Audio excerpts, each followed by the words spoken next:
It's official, Abdelkader Ben Salah, President of the Nations Council, has been appointed acting President of Algeria. India sees tension is rising between Tshisekedi's and Kabila's sympathizers who are at daggers drawn following governor's election campaign. Stay tuned for more on G24 News. This Tuesday in Algeria, Ben Salah Abdelkader was appointed acting head of state after the resignation of Bouteflika according to Algerian constitution. But the question remains, will it be approved by protesters who are seeking deep and complete change of the system? After 17 years in parliament and very close to the outgoing President Bouteflika, Abdelkader Ben Salah was successful as President of the Nations Council, but he may not reach consensus this time as head of state. The opposition political parties choose to boycott the meeting in parliament even though their position had no immediate impact as they represent less than a third of the elected members. Every day, everywhere, everyone is protesting by joining small gatherings throughout the country. The main demand of the demonstrators remained the renewal of the political class. According to the population, maintaining a member of the system led by the former President Bouteflika, although this is in line in the Algerian constitution, is something they do not approve, and already protests have restarted in the main city after the announcement of Ben Salah as acting president. Clashes between the UDPS militants of President Tshisekedi and members of the People's Party for Reconstruction and Democracy of Joseph Kabila occurred in the region of Haut-Katanga, where the election campaign took place on Wednesday to elect governors, and 11 people were wounded around the headquarters of the Provincial Assembly. Those who allow themselves to sabotage the power of President Felix Tshisekedi, they will carry us. They will carry us, whoever you are. A candidate that the people expect is one who is able to solve the social issue and able to bring change. Accusing the other side of having burned a flag, the presidential party's militants did not swallow the provocation pill and started throwing stones. For some observers, these unrest between militants still reflect the political immaturity of some supporters. We have to put a little water in the wine. We are in a new world, and all we are experiencing today still reflects a certain political immaturity of one and the other. We have not yet understood what democracy is. Supporters of former President Joseph Kabila called the incident unprovoked attacks against their side.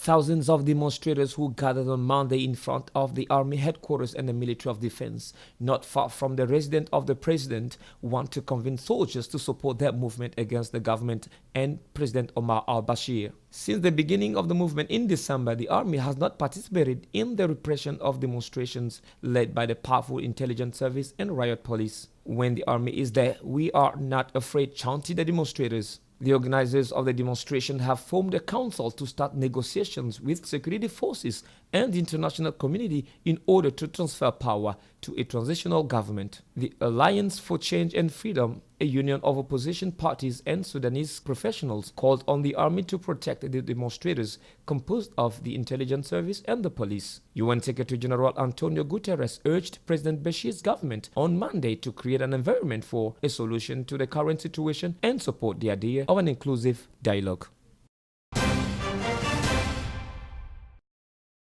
Nearly 6.3 million voters are expected to go voting in schools, town halls or barracks to choose the 120 members of parliament. The country will hold its breath at the closing of polls until the first results will be published. The outcome will be uncertain up to the end between the list of Likud of Bibi, Netanyahu and the Blue-White Alliance of Benny Gantz. On one hand, Netanyahu, 69, with more than 13 years in power leading the military operations of his country, and speak on equal terms with the world's top leaders. He's looking for a fifth term and perhaps a record of longevity that he would snatch from the historic David Ben-Gurion in July if President Rivlin entrusted him with the responsibility of forming the next government. The main challenger, Benny Gantz, 59, former paratrooper, commander of Special Forces Unit and former chief of staff, was not yet in politics less than 6 months ago. For lack of revealing significant program differences, the vote is considered as a referendum. For Gantz, it is all about ending the years of divisions and corruption incarnated by the outgoing prime minister. For Netanyahu himself, no one better than he can guarantee the security and prosperity of his country.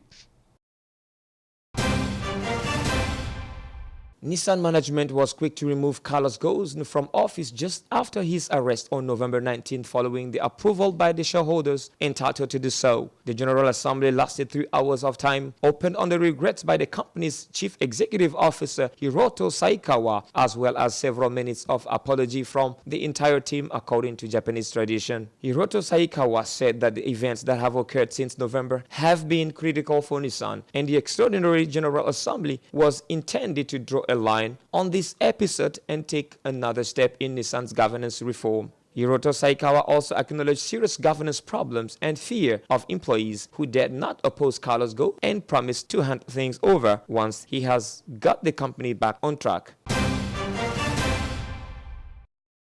Liverpool team was on fire upon receiving Porto this weekend night in the first leg of the Champions League. For Sergio Conceição, coach of Porto, it is nothing to do with revenge. It is a football match. Each game has its own story. You are still asking this question, Liverpool. Will it be a revenge? No, it is not a question of revenge. It's a football game. Every game has its own story. No result can change the characteristic of our team. What happened last year? It was last year, end of the story. Aquilo que se passou ano passado foi ano passado, ponto. E foi num determinado momento. Last year, the Reds had won 5-0 on the field of Porto. It is the last round of 16. An nightmarish evening that the players from the Portuguese club want to quickly forget, but it will be possible only through a huge performance against Liverpool, which Bayern defeated in the last round of 16. Acho que no plantel também não há nenhum sentimento de. I do not think there is a sense of revenge in the team, because anyone who thinks of revenge is not successful. It's a sense of ambition and conviction, and the team is working.